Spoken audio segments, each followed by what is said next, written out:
Hello, MGTOW. Hello, man. This is Howard Dare. Thanks for stopping by. So I want to talk about MGTOW throughout history, throughout the ages. MGTOW throughout the ages. But first, let me say thank you to everybody who's been stopping by, liking, sharing, commenting, subscribing, even donating. And let me apologize. I was off for a couple of days. I hurt my neck. I think I hyperextended it. It's a technical term there, on the bike. And I just couldn't really move around or anything like that without terrible pain. But it's getting a little better. So thank you, everybody, for, the well-wishing and, the get well soon sentiments. So let me tell you what I want to talk about. MGTOW throughout the ages. Because here's the thing. Whether or not, a lot of you guys don't realize it, but MGTOW philosophy is the fundamental philosophy throughout the ages.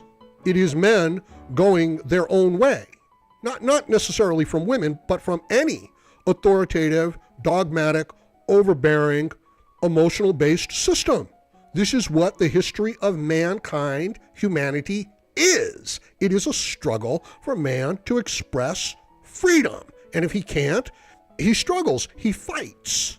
So all of the expression, nearly all of the good philosophy throughout the ages is essentially that commitment to truth and to freedom against the overbearing false system. And that is MGTOW. For example, the American Revolution, capitalism, is an expression of an independent nation going its own way from an overbearing, exploitive nation. Also, it is the recognition in capitalism that unless you can tie the individual's self-interest into their activity, okay, in other words, what they do for their own benefit, then you're just enslaving people. You're just a tyrant. It's against freedom. The great philosophical systems, ancient Greek philosophy, is this attempt to bring reason, rationality, rhyme, reason, order to superstitious emotional chaos. The individual men of the age, of the time, are stating facts, or, their system, their interpretation of reality, in defiance of the existing status quo. MGTOW, they're going a different way from the system. They're not, now, perhaps you would say, just any criticism of the system, any not going along with the system, that's philosophy and that's MGTOW. No, that's not at all. But standing up to a despotic system, to an authoritative system, yeah, that is. Now, the individuals involved in it, do they necessarily have to be aware of the principles and the dynamics and the social dynamics at play? No, they don't. They just know that they don't like being cheated. They just know that they don't like sending their raw goods over to, another country to be bought at a low price and then to be sold back to them as manufactured goods at just a ridiculous, exaggerated price. So going your own way is an expression of any individual going against an authoritative, overbearing system. And when the great thinkers define their own system, their own value systems, their own interpretation of the existing value systems, that's exactly what they're doing. They're defining and going their own way. So this is the pursuit that we're involved in. And it's instinctual. I've often put forward the question, would you choose to live as a slave, but with everything taken care of for you? Right? So you get to live in the walled city and you never have to work very hard. You never have to worry about security or anything like that. But you have to always go along with the group. You can't have your own ideas. You can't examine. You can't question. But your basic wants and needs are taken care of. Or would you rather have freedom and autonomy to do and say as you wish, but you're on your own and you're responsible for everything? That's the question, isn't it? Now, as a child, you have to go with the system, don't you? You're a dependent. Of course you do. What are you going to do? Disagree with your mother? Disagree with your father? Of course not. You're not going to disagree with your culture. So this process of being able to find and go your own way, it's an important process for the man, for the individual to develop into. And you can understand why people would mock it and attack it. In other words, how dare you suggest, that the world is not flat? There it is. I mean, any idiot can, just look out and see that the world is flat. So this is the courage. This is the driving force, and it's an expression of the individual man's, wanting freedom is what it is, and effectiveness in reality.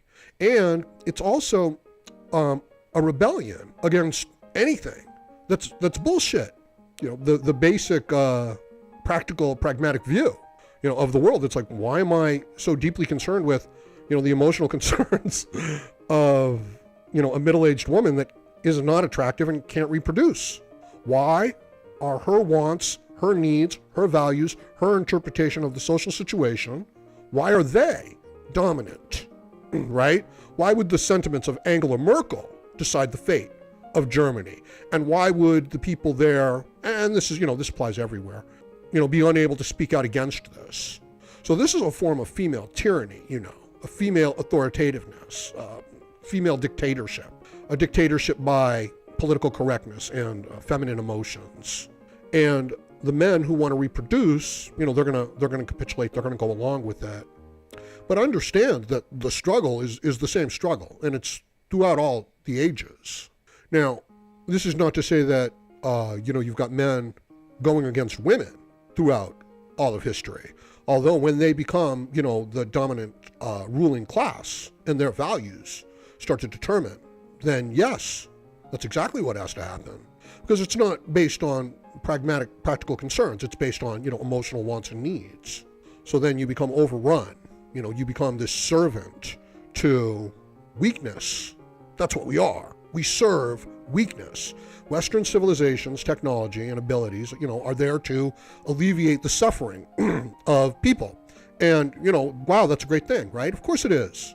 But at the same time, now what do? Now you've got the weakest of the weak, and you're taking care of them, So now you've got a hospital with, 10,000 patients and only 10 doctors. And it's getting worse. So this is the, the projection, the extension of this mindset, this anti-male mindset. And you can understand why the young men and why the, people that want to get ahead in the culture, why that's their view. That's the view that they adopt. Because if you don't adopt that view, you're not going to get ahead. I mean, you have to adopt it just to get fed and to be taken care of. And the more defiant, and the more you are likely to go your own way, to find your own way, to not go along with a larger overbearing group, the more you're going to be driven out of that group. So this is the struggle, and it's always been the struggle. And it is an expression of the individual man's freedom and his struggle to deal with and overcome the obstacles of reality and of being alive.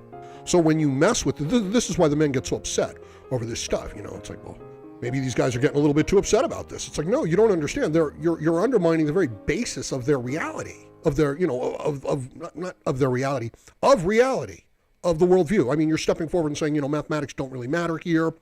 Gender doesn't really matter here. Just, my feelings matter here. And it's like, no, that's not accurate at all. Mathematics still apply. So this is the struggle that we're involved in right now. And you can understand the mindset of the younger person coming into the system and naturally going against the independent man. And, the important part here is, for me, that I like to communicate, is that you don't want to compromise your personal integrity by going along with a system that is in fact corrupt, that is not based on these practical, pragmatic concerns of dealing with reality. So, see, that's why the men are getting upset. When you undermine that, you know what I mean? You're not just messing with an individual man, you're messing with the whole basis of how we get ahead in the world. This whole idea of, quotas within a company. In other words, 50% of the population is, belongs to this, minority or ethnic minority group. So therefore we want to have 50% representation within our, hospital. And it's like, no, they're not doctors, right? They don't want to be doctors. So, so when you get, I think you understand what I mean. It's like, that's not a reasonable, rational, intelligent way of interpreting the world. And when enough people get together who want to put forth that interpretation of the world, and that's what we're looking at right now, the people who have this vested interest in reality and, in building things and getting things done, they're like, no, you can't do that. How dare you do that? How dare you attempt to do that? Who do you think you are? We care about these things.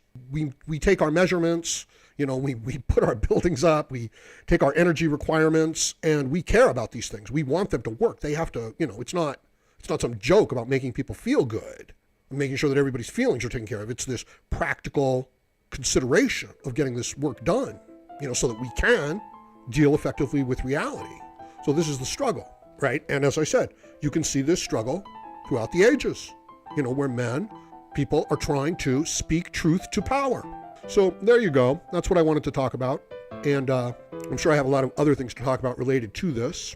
Let me know what you think about it in the comments section below. Please like, share, comment, subscribe, donate, and join me again, Howard Dare, as I plan to have more content for you. Thank you, MGTOW.